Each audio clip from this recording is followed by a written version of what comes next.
Welcome back students again in the commerce club. और हम लोग डायरेक्टिंग के पार्ट 3 पे आ चुके हैं, चैप्टर नंबर 7, जिसमें आज हम लोग बात करेंगे मैस्लो हायरार्की थ्योरी और उसके बाद लीडरशिप के बारे में भी ध्यान रखेंगे बच्चे। ये जो पूरा का पूरा सेक्टर है बहुत ज़्यादा इंपॉर्टेंट है, क्योंकि केस स्टडीज़ के बिहाफ पे ये दोनों ही टॉपिक्स आपके बहुत ज़्यादा मेजॉरिटी ऑफ रोल प्ले करते हैं।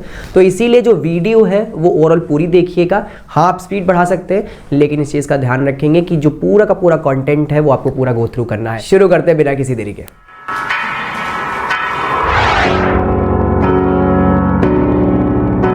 ओके स्टूडेंट्स, तो बढ़ते हैं अपने पहले टॉपिक ऑफ दिस वीडियो के, that means Maslow need hierarchy theory of motivation.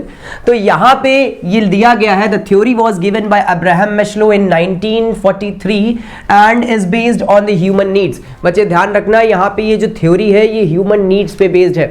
That means ये थ्योरी कहीं ना कहीं बताती है कि एक इंसान मोटिवेट कैसे हो जाता है, कि एक इंसान के मोटिवेशन के पीछे का रहस्य क्या है और इंसान किन किन स्टेप्स पे मोटिवेट होता है, या फिर एक जर्नी ऑफ मोटिवेशन बताई जाती है किसके द्वारा? मैस्लो के द्वारा।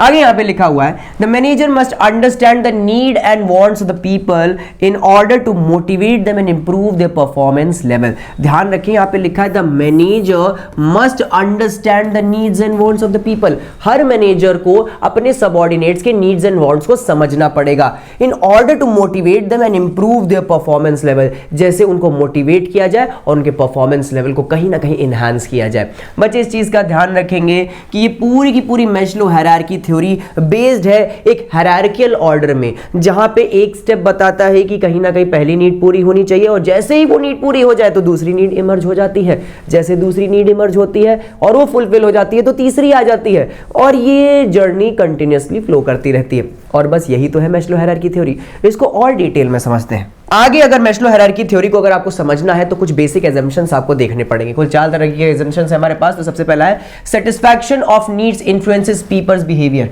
यहां पे लिखा हुआ है कि जो सेटिस्फैक्शन ऑफ नीड्स होती हैं यही ह्यूमन के बिहेवियर को क्या कहते हैं, इन्फ्लुएंस करती है। बहुतों की जगहों पे जैसे नियर अबाउट कोई संत महात्मा होते हैं जिनकी कोई सेटिस्फैक्शन, जिनकी कोई नीड्स ही नहीं होती, तो उनको सेटिस्फैक्शन कभी मिलती नहीं है, वो बस बैठे रहते हैं और एक जगह पे तपस्या किया करते हैं। तो ऐसे लोगों की यहाँ पे जरूरत नहीं है। यहाँ पे लिखा है satisfaction of needs influences behaviour of people. यहाँ पे जो बिहेवियर है लोगों का वो सेटिस्फैक्शन ऑफ नीड्स से ही डिफाइन किया जाएगा। आगे यहाँ पे लिखा है needs are in hierarchical order. यहाँ पे जो नीड्स हैं वो हायरार्कियल ऑर्डर में होंगी, दैट मींस 1 by 1 होंगी, क्रोनोलॉजिकल ऑर्डर में होंगी। दैट मींस सबसे पहले एक इंसान बेसिक नीड्स की मांग करेगा, ऐसे नहीं कि पहले दिन वो लैम्बोर्गिनी मांग कर रहा है, गलत बात है। आगे बात करते हैं, once need is satisfied only the next higher need can motivate individual. और जैसे ही कोई पहली नीड पूरी होगी तभी दूसरी मोटिवेशन उसको दे सकती है दूसरी नीड के लिए। ऐसा नहीं कि आपके पास 4 नीड है, पहले मेरे पास एक काम होना चाहिए, मेरे पास रोटी और बंगला और मकान होना चाहिए, और उसके बाद मेरे को क्या कहते हैं एक तरीके से फ्रेंडशिप होनी चाहिए,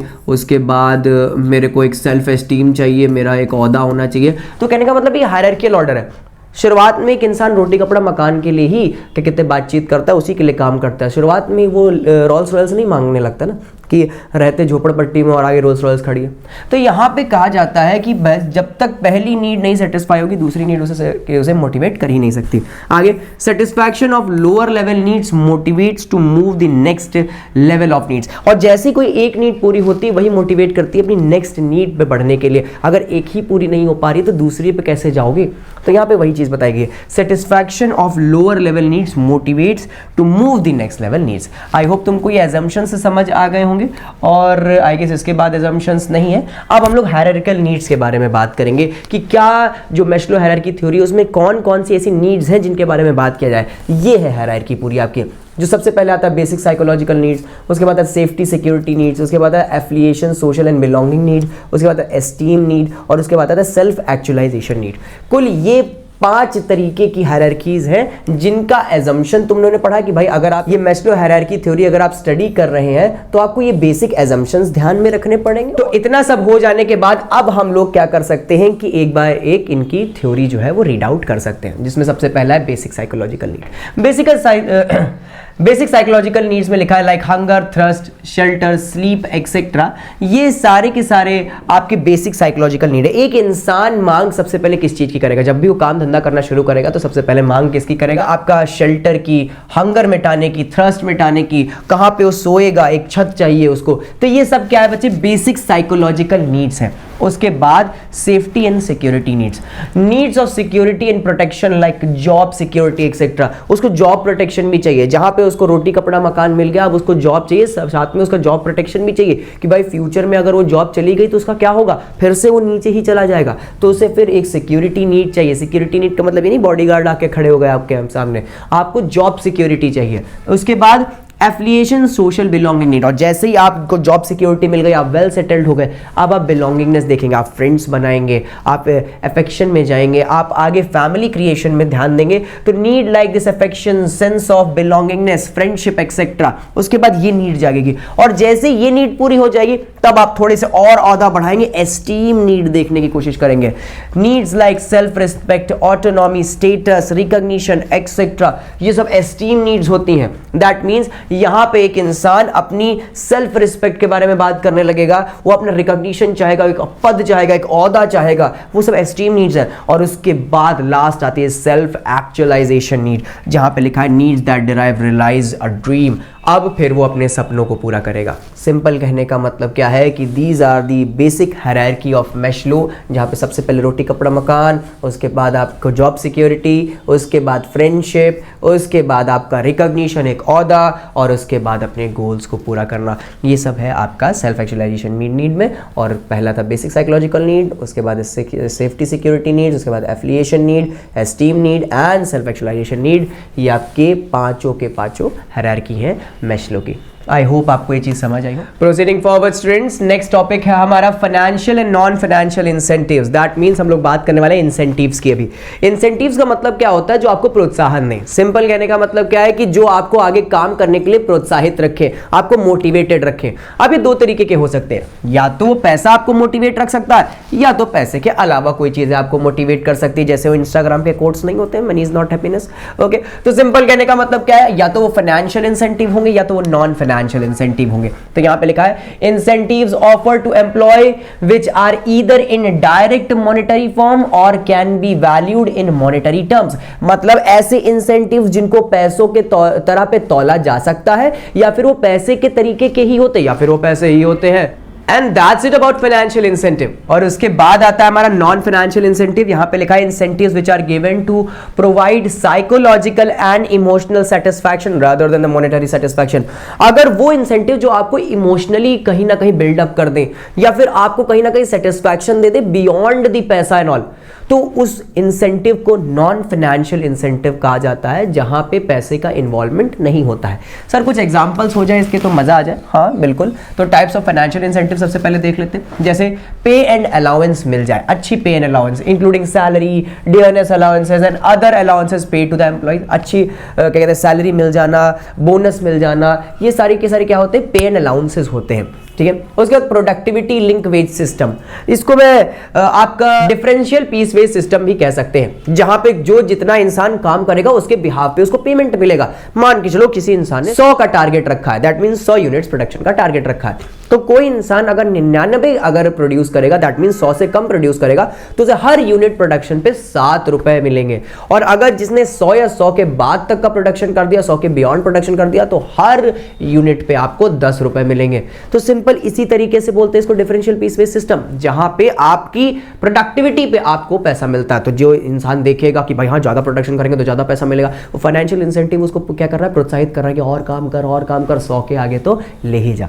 आगे यहां पे लिखा हुआ है bonus, incentive offered above the ways और सैलरी, जो वेजेस और salary normal course of action में मिलती है उससे बियॉन्ड कुछ दे देना, कभी कभी स्पेशल ओकेजन्स पे, इसको बोनस कहते हैं, इससे भी लोग मोटिवेटेड रहते हैं। And last is our profit sharing. Profit sharing में यहां पे लिखा हुआ है providing a fixed percentage of profit to the employees. यहां पे प्रॉफिट शेयरिंग भी है कि अगर आप अच्छी तरीके से प्रॉफिट शेयर करते हैं लोगों के साथ, अपने कलीग्स के साथ, तो वहां पे भी वो मोटिवेटेड रहते हैं, अपने जो स्टेक होल्डर्स हैं उनके साथ अच्छी तरीके से प्रॉफिट शेयर जब होता है ऑन फेयर इंसेंटिव, तो वहां पे लोग मोटिवेट होते हैं उस ऑर्गेनाइजेशन में काम करने के लिए, और वो प्रोत्साहित हो जाते हैं। आई होप तुमको ये चीज समझ आई हो। नेक्स्ट हमारा वहीं पे फाइनेंशियल इंसेंटिव है आपका stock options, shares offered to the employees at a price which is lower than the market price. यहां पे बात करी जा रही है स्वेट इक्विटी शेयर्स की, जहां पे हम लोग प्राइवेटली लोगों को सस्ते शेयर्स दे देते हैं, जिससे लोग क्या होते हैं, मोटिवेट हो जाते हैं, उनको सस्ते में शेयर्स मिल जाते हैं और उनका प्रॉफिट 100% निश्चित हो जाता है। तो यहां पे अपना स्टॉक ऑप्शंस भी एक मोटिवेशन का एक फाइनेंशियल इंसेंटिव बहुत अच्छा है। आगे बात करते हैं रिटायरमेंट बेनिफिट्स की, तो benefits offered after retirement such as provident funds, pension etcetera.